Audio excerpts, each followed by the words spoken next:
This is Curious Brain Thoughts.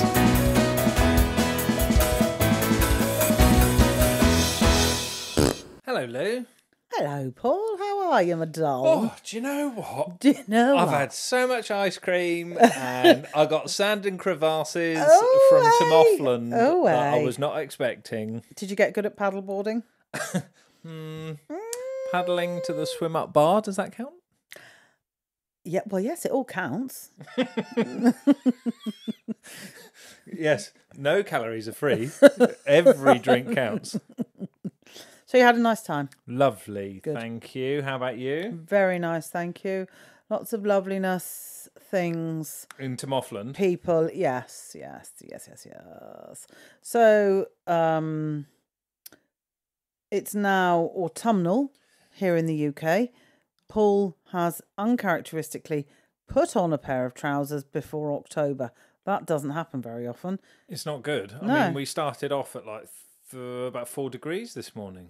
It's very cold. Ghastly. Ghastly. As I say, autumnal. Yeah. Okay, great. So, before we plunge, Into the tepid waters of Curious Brain Fart Land. well, I was going to say plunge into the depths of winter, Ah, right? okay. Before next week, I am going to plunge into some tepid waters, but that's a different story. Okay, good. I'm going while swimming Fine. with my friend. We pick it up in the autumn because we like the cold water. Sure. Anyway, before we do that, it's just a pleasure and a delight, nay, a joy to be back. It is. It's so lovely. I've been obviously enjoying the time off. We've spent some time together as well, which is nice.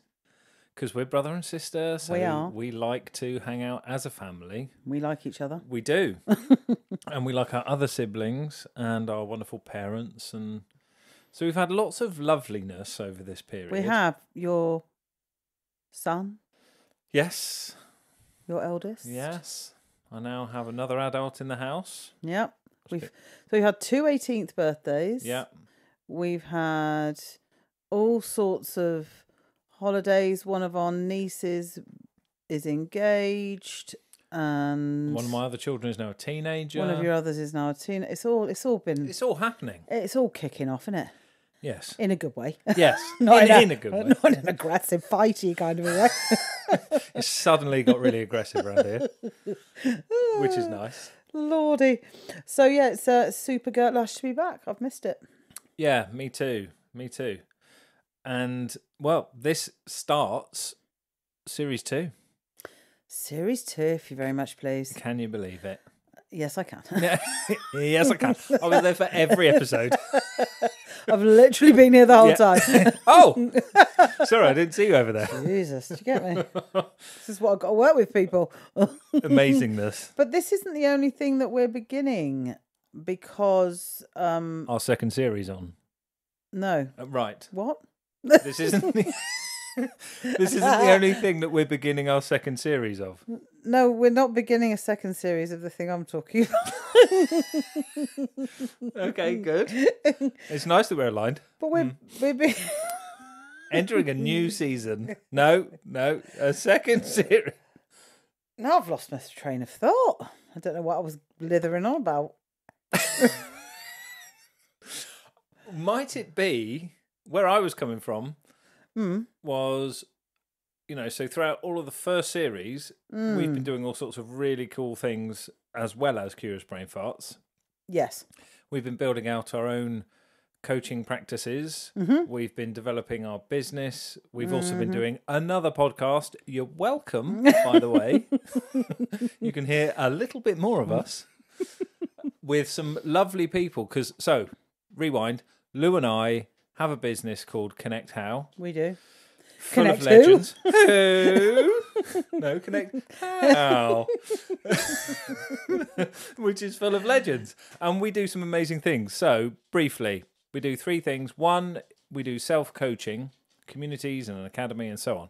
The second thing we do is leadership programs, which is to accelerate culture change in organizations. And the third thing we do in Connect How is change facilitation. And one of the things that we're most proud of, I would say, so far, lots of things. One of the things is through working with a big global client, we helped them go from just over 140 million to $1 billion within 16 months. Super powerful change facilitation, business transformation stuff. Amazing. We're all about the people with that. Right. Then Lou and I have our independent coaching practices. Yeah, boy. So I'll tell you about Lou's. Yeah. Lou's is called Lou Coaching, lou-coaching.com. That's a free voiceover. Okay, Thanks. you can keep the royalties. TVM. Thanks very much. Yeah, super. TLDR. I learned that one today. What's that? Too long, didn't read it. Anyway, so Lou Coaching. Shouldn't it be TLDRI? Didn't read it. I don't know. Just Anyway, moving on. Sorry. moving on. lou-coaching.com. So Lou works with mid-career professionals.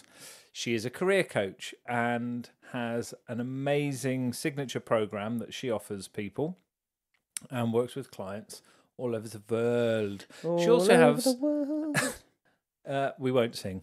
And she also has a self-coaching community where people can join once a month, which is lovely. So if you'd like to find out more, go to lou-coaching.com. Yeah. And Paul, his coaching practice is called Curious Minds Coaching. Curious is Paul's kind of superpower, I would say. His ability to be curious with kindness and without judgment. And so, like me, Paul works with all sorts of people. He's focused on growth and transformation for these individuals.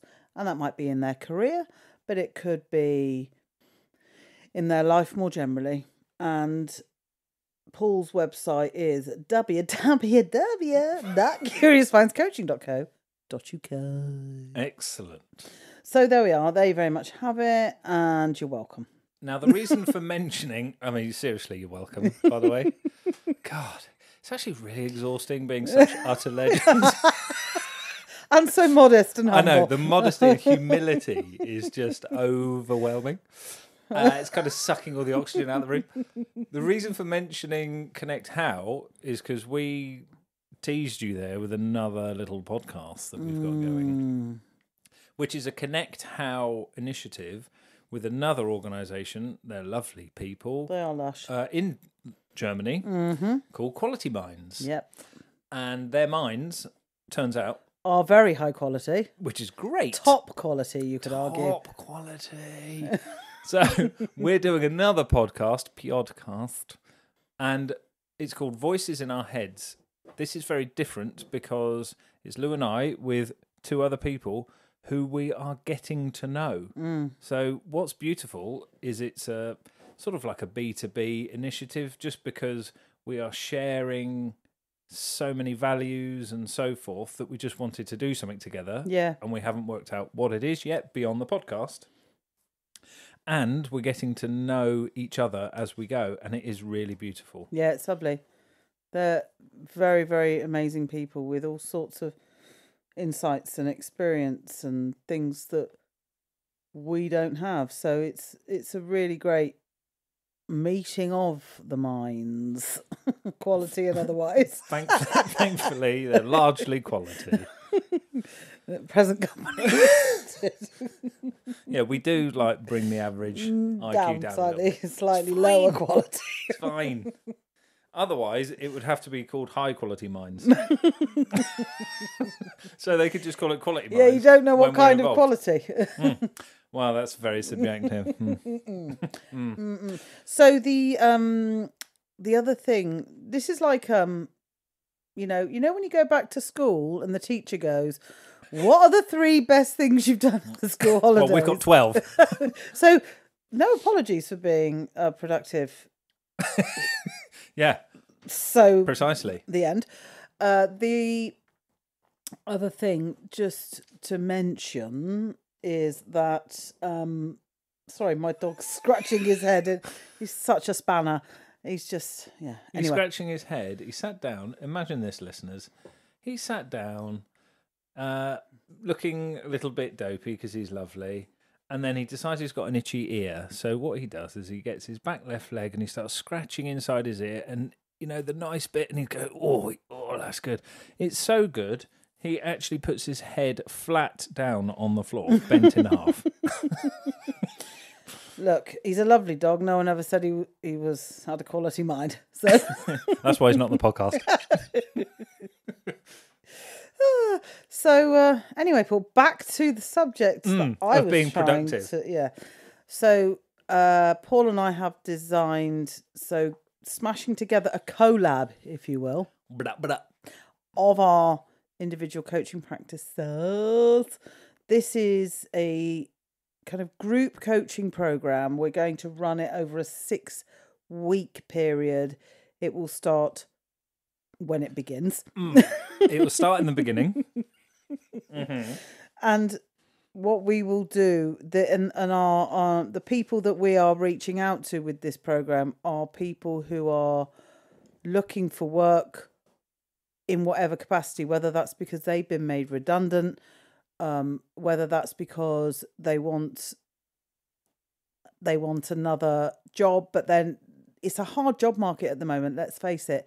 And being out of work and or looking for work and being rejected and having to apply to literally hundreds of roles and not hearing back from over 50% of them, picking yourself up from each rejection, all of that stuff is really, really hard. And we know that particularly if you are out of work, that investing in, a one-to-one coaching program might not be something you feel that you can do at this time. So we're just putting together this offer on this group coaching program for people who are really focused on getting a new job, a different job, a job. Because, we feel it and we do see it in our own work, don't we, Paul? And we've worked with some of these individuals. Paul has, I have. It can be an intensely challenging time. Your resilience, your grit, your resolve, your will, all of these things are going to be really tested. And we want to help support with that. Yeah, it is a really big deal. And there seems to be a lot of it around at the moment, as you said. So, the number of people I'm working with across the globe who are experiencing what you've just described is quite high. Yeah. Just looking on LinkedIn and other social platforms are available. One might be called Linked Out. I mean, I'm not just saying, less popular. Much less known as well. It's really important because this impacts not just you and you trying to find a job, it impacts your family, your friends. If you're still in work and you're unhappy and you're looking for another job, it'll start to impact your colleague or your team or whomever. So there's an awful lot to gain from this program. So we're super excited about it. Watch this space. Amazing. Amazing. So that's like bringing you up to speed, dear listener. I mean, goodness gracious me, right? Right. It's all been going on. It's all been happening. So that's kind of where we are on Wagwan. And just say mum and dad, just to bring them into the update. Yeah. Mum and dad are great. They are great. Yeah. I was over at mum's earlier and she's found... Well, I was over there yesterday. Fine, it's not competition, but I was there more recently than you, just saying. You lose. In your opinion. Which is correct. In your view. Which from here is right. This is like the presidential debate, isn't it? Are you Kamala Harris or am I? Because that makes the other one of us Donald Trump. Amazing. Moving on. The mum found this in the loft, this slide player. Slide viewer. Projector. There we are. So the old-fashioned way of doing it back in the day, in the 60s, was that you'd take your holiday photos, but you wouldn't develop photographs, you develop these slides, which are like the negative put on a piece of glass, and then you feed it through this projector, and then people would literally invite you around to their house to look at the slideshow from their holiday. It's like a massive snooze fest. That is no lie. But Mum found some from, when she was in her early 20s, when she went abroad to teach. She taught in school in Malta, and we just had this beautiful stroll down memory lane. It was so, so lovely. And also, Mum's taken some really, really beautiful photos, like the composition and the light and things like that. I thought you were going to say psychedelic drugs. Well, actually, your eldest is, she may or may not have taken psychedelic drugs. She didn't reference it. But your eldest is a very good photographer as well. So I was thinking those two can get a bit of an exhibition together. Yeah, totally. So anyway, that's Mum and Dad. They are okay. They are okay. Yeah. God love them. Well, good. Yes. So Paul, I know that you've had the task of sifting through the mailbag. Flipping X. Mailbags, because there's been more than one. Please, pray, do tell which missive, which correspondence has made its way to the top of the pile. It's pretty crazy, to be fair. Like you say. Also, I've had to store these bloody things. Sorry about it. So... But thank you, by the way. We do appreciate everybody who writes in. And if you do want to send us an email, it's curiousbrainfarts@gmail.com. We read them all, and we do take some of these suggestions on board as topics for us to talk about. Indeed we do.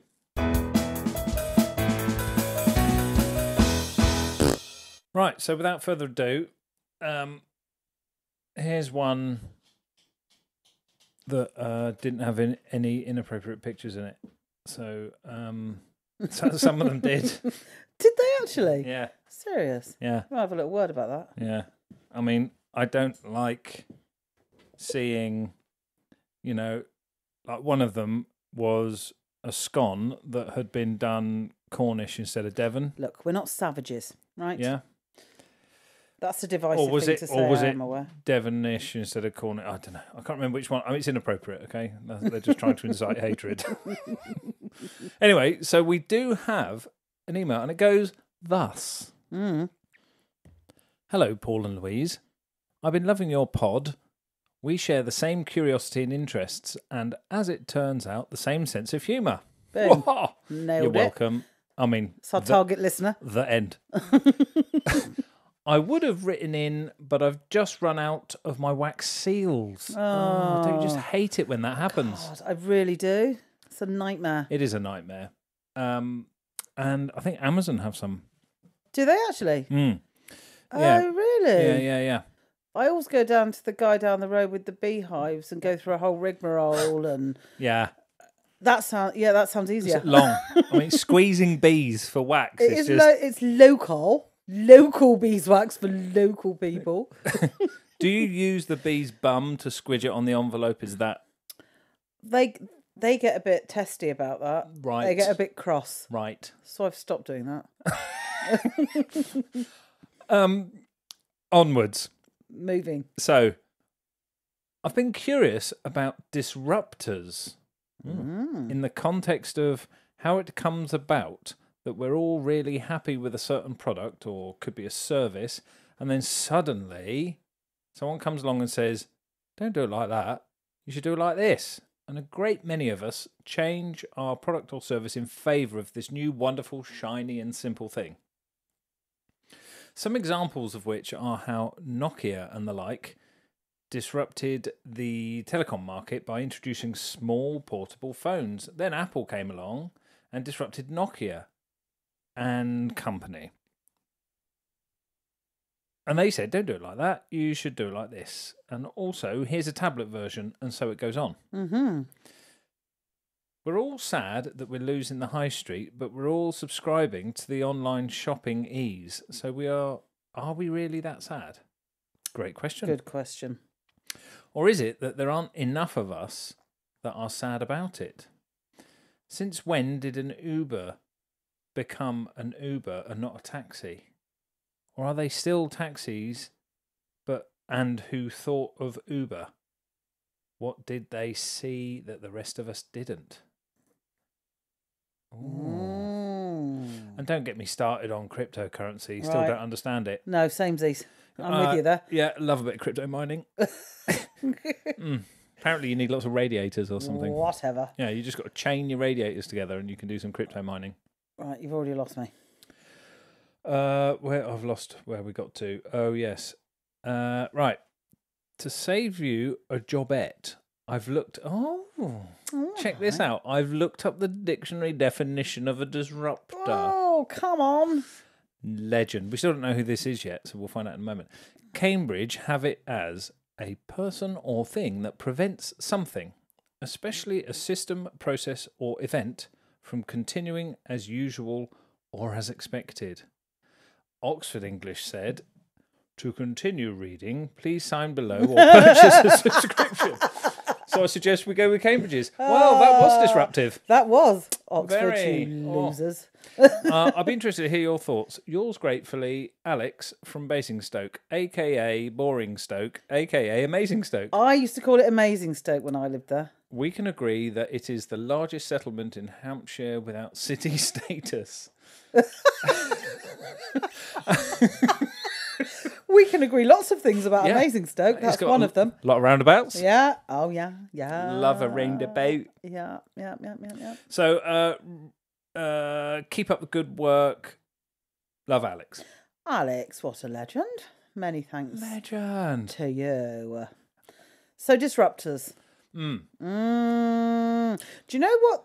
When I was listening to Alex's email, the thing going through my head was innovation. So when are you an innovator and when are you a disruptor? What is le différence? That's French, by the way, everyone. You might not understand that. We're now in 19 countries, so we're trying to be, inclusive. Inclusive, thank you, yeah. Mm-hmm. So when that are was you the French bit. When are you an innovator and when are you a disruptor? What's the difference? Interesting. Shall I look up innovation on Cambridge, England? You could do. I'm just thinking about, being a disruptor. There is already like a precedence for something. And maybe with innovation, you're reimagining something completely. And I think you could look at innovation in a number of different ways. So you could say that Apple were really innovative in their design of the smartphone and all that jazz.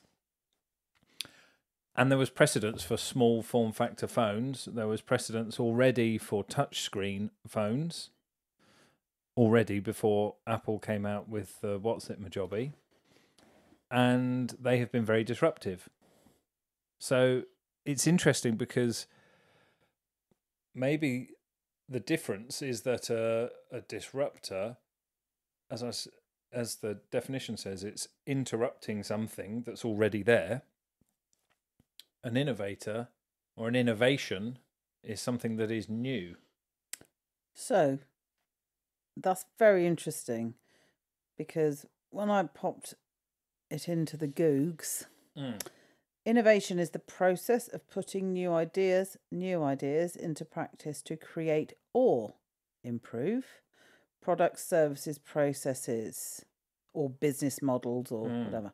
So new ideas to create or improve. So it's maybe it's if you are innovative, one of the consequences of that is that you are or can be disruptive. Yeah. You kind of can't have one without the other. You can't make an omelette, Paul, without breaking a few eggs. Do you know what I mean? Without a chicken. Yes, that comes as a prerequisite. You are correct. So, yeah, interesting then. A person or thing that prevents something, especially a system, process, or event, from continuing as usual or as expected. So you're preventing Prevent something. So your intent is different Yeah. because you want to prevent As something opposed from... to post-vent. So you know or those... invent. So the those disruptor banks, people call them Yeah, disruptor banks, right. don't they? Yeah. So what have they actually prevented then? Question. It's interesting when you look at businesses like that who have been very disruptive. You could argue that what they have prevented is the continuing of a business model as usual. So take banks, having premises, branches, very slow and clunky. These disruptor banks have come along who are highly IT enabled. Like IT architecture is at the core, not bricks and mortar. Yep. As a result, the things they can do are absolutely phenomenal. Like when open banking came out, it took a lot of banks many years to be able to get on the bandwagon because they got all that legacy. Whereas these disruptors come in with all of that built in at the core. So, it's also like with Uber and taxis, or with what's the Airbnb, with the hospitality and all sorts of different examples. The thing they've disrupted is the continuing of an existing business model. They've created a new one. So like these digital banks, you tried speaking to someone. Most things that they do, in my experience, having worked with a few of those types of organisations, most things that they do are enabled through AI, through chatbots, through email, or whatever. And they have ironed out a lot of kinks. So there's not all that many reasons why you would need to talk to the bank, because there's so much that's self-serve that's available. That massively reduces their workforce. Yes. Massively. So they're agile and lean. So they've disrupted the business model. They haven't necessarily prevented a system or process from continuing as expected. No, they have. Because I want to put my money in. A bank's still a bank. A bank is still a bank, and they're still regulated. So that's not been disrupted. How the business operates, how that service is delivered, is disrupted. Yeah. Yeah. So having the intent to disrupt means that you can see how it could be different, how it could be better. If you are, and I'm just thinking about any kind of innovation that, I mean, all the way from AI to the spinning jenny, there are people going around going, we fear change, we don't want that. Yes, 100%. And there are other people running towards it with open arms. It comes to rest usually somewhere in the middle, but change itself is disruptive. Doing something different and new. So part of being a disruptor is that you have a vision, an insight, a something that doesn't exist yet, but that you believe. So you have to really believe in it, because to put your shoulder behind that wheel is risky.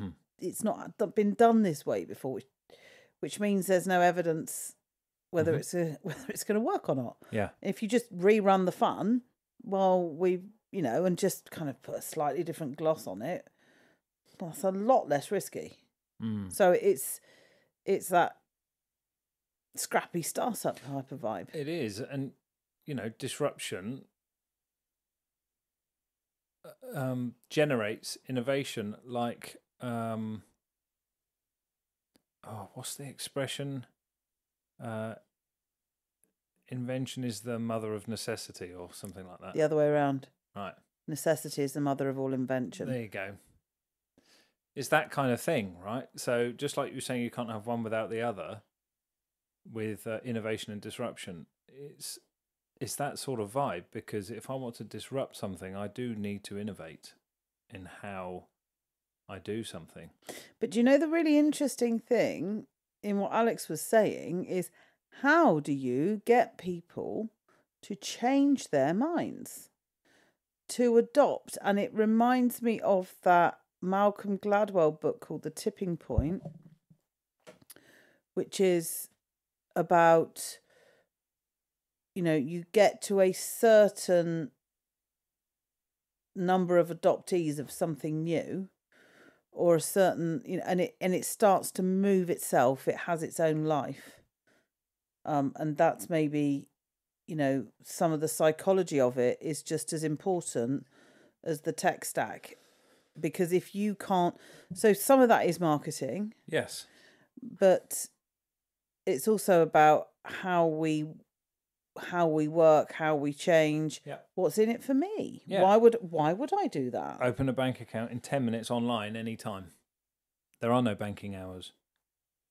As opposed to you got to get in before 12 on a Saturday before the bank closes, and you need to bring all these forms of ID with you and blah, blah, blah.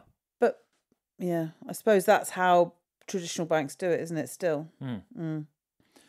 And so just leaning into that a little bit around, because he was being curious about why people suddenly choose to swing to a different way, like with Apple bringing in the iPhones or whatever else, a new concept, disruptive. It's still a mobile phone, it's still got touchscreen, so on the surface it looks very similar, and yet it sort of took the market by storm.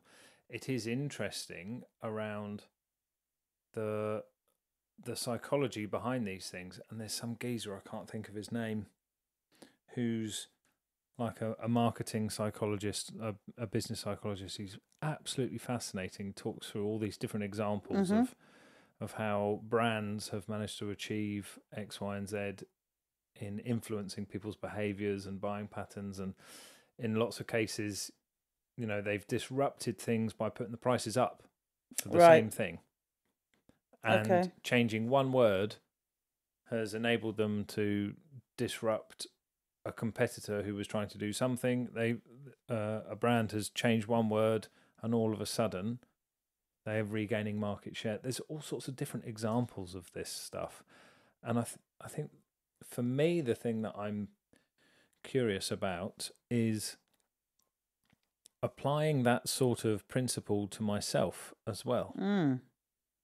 So one of my absolute favourite things for disrupting anything, for invoking some change, for anything, is noticing. That I've got a thing about noticing. Yeah, I've noticed that. Have you? And that disrupts my thought processes. So disruption, like a naughty child in a classroom, don't be so disruptive. Seems That's a bad negative thing. Yeah, it seems a bad thing. And in this context, the way Alex was presenting it was maybe more neutral, because there's pros and cons, like we're seeing the high street disappear and so on. And then when I think about it for myself, I see it as positive. When I can disrupt some negative thought patterns, when I can disrupt some behaviours, disrupt some habits that I formed, that I don't like, for example. Yeah, definitely. I think, we tend to look at it behaviourally as a bad thing, i.e. that, the disruptive child. But then if you're a commercial, in a business way, you're a disruptor, then you're actually potentially the cool kid on the block doing the new thing. So context is king for this kind of stuff. But I think that if you look at how things reach that tipping point that I was talking about, some of it's about stickiness. So whether you're talking about something inside of yourself or something that, is happening in the high street or whatever, if the idea is sticky, if it works for you, then it will hang around, like, one of those what are they called? Sticky weed. Do you remember you throw it and then you get covered in all Yeah. those bubbles. It's a bit, ideas, concepts, ways of thinking can be a bit like that, and they get stuck, which is not necessarily a bad thing if, like you're saying, you're disrupting negative thinking patterns, or I was talking to somebody today about it, and they were saying, oh, I've got a visual but I need some words with it, to enable them to disrupt a habit that they have formed over a long period of time. They were putting a scaffolding in place to enable them to be disruptive to their own well-embedded habit. So that's, that's a kind of a way of making it stickier by scaffolding it for yourself. Yeah. Yeah, disruptors. So we can have, there are internal disruptors, which can be triggers as well. Like, something that suddenly comes along that disrupts. Whoa, what did you say? And then there are external disruptors. Would it be fair to say that whatever the context, the people doing the disrupting, or the part of you doing the disrupting, has a positive intent? The thought that came into my mind was, and it could be, was maybe you steal yourself 5 minutes in a busy household or in an office. Let's just say you're in an open plan office and you got 5 minutes to just reflect, or you're focusing, doing some deep work, focusing on getting a particular thing done, as somebody starts laughing and cheering from a few desks away. That can be very disruptive. Yes. Now, they don't have bad intent. They're not even connected with you and your intent. Yes. So, and then there can be instances when, like at a sports game, like a football game, when the crowd are, jeering and shouting horrible things when someone's taken a corner or a throw-in or something. They are trying to disrupt the flow of that player. Yes. So I guess it depends. Yeah. And I think generally that with it, and you could argue this is true of any action or thought, but it could have unintended consequences. Yes. So the person singing happy birthday in the office is being a legend and celebrating their colleague. The unintended consequences that they're getting right on your last nerve because you've got to get this document written. Yeah. So, I think that's interesting then, that ripple effect. It is. That behaviour has, and that ripple effect that, say, Apple had in the mobile phone market, or that Amazon have had on the high street. Or that social media has had, or digital media in general has had to the traditional media industry. Yeah. How many people watch or read the news these days versus get their news from a social platform of some kind? And it might even still be the same outlets, like in the UK, the BBC is present on Twitter and this and that and all the other places. Great. And there's lots of other news available as well. It's been very disruptive. So it is interesting. Like, just think about the internet. That was hugely disruptive. Yeah. Yeah, definitely. So we're not saying disruption is bad. We're saying it's got consequences. Yeah. It has an impact.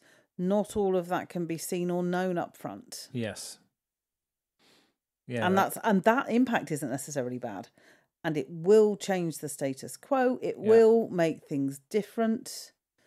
And therefore it's flipping uncomfortable. Yes. And we don't blimmin' like it.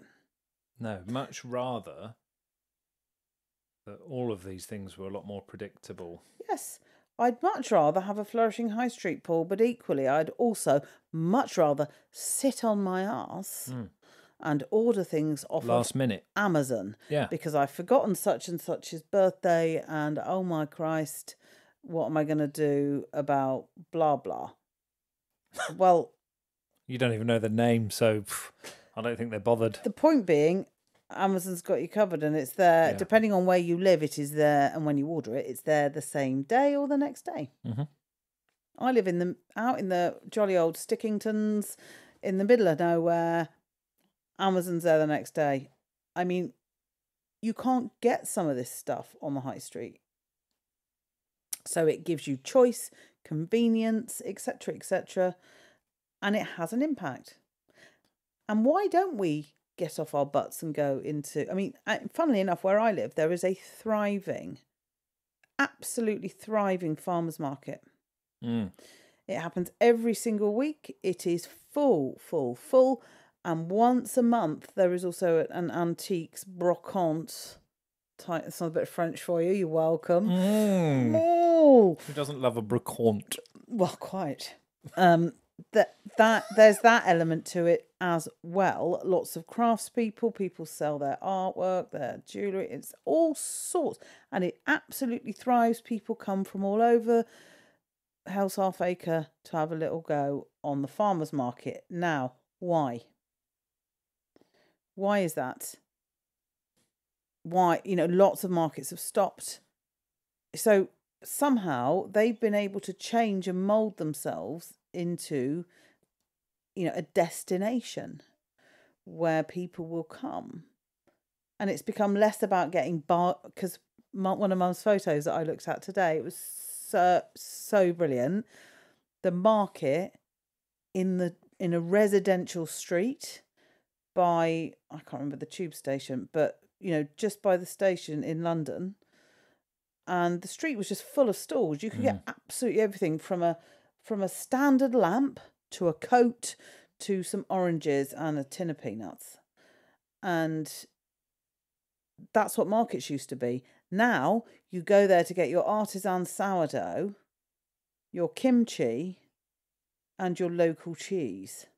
They fundamentally changed, but they still exist in some form. And is that okay? Are we all right with that? Yeah. So, we're not trying to come to any conclusions on any of these things. We're just noticing and getting curious about a whole bunch of stuff. And, I guess in terms of disruptors, in the context of changing how we engage with a product or a service or a business or whatever it is, there are lots and lots and lots of upsides. There's lots of creativity. There's lots of innovation and opportunity and new things that we're not even aware of yet. So there are all of these unintended, sometimes intended consequences. And some of those, a lot of those, can be very positive. And some of those, and in some cases, maybe a lot of those, can be negative. I guess it depends on your context, where you are, how flexible, adaptable you are, how open to change, and all of these kind of things. Turns out we're all individuals and we all have our unique perspectives on things. For God's sake. Actual heck. The point being, I'm now off to be disruptive. I'm going to drive home in a disruptive way. I thought you were going to say you were going to drop one in a disruptive way. I can do that too if you want. Clean up, aisle 3. More than just a brain fart. It had lumps in it, that one. Too much information. So, it's lovely to be back. It really is. Amazing. Series 2. And if you want to get involved, send us an email to curiousbrainfarts@gmail.com. And we'll see you next time. Laters. Bye.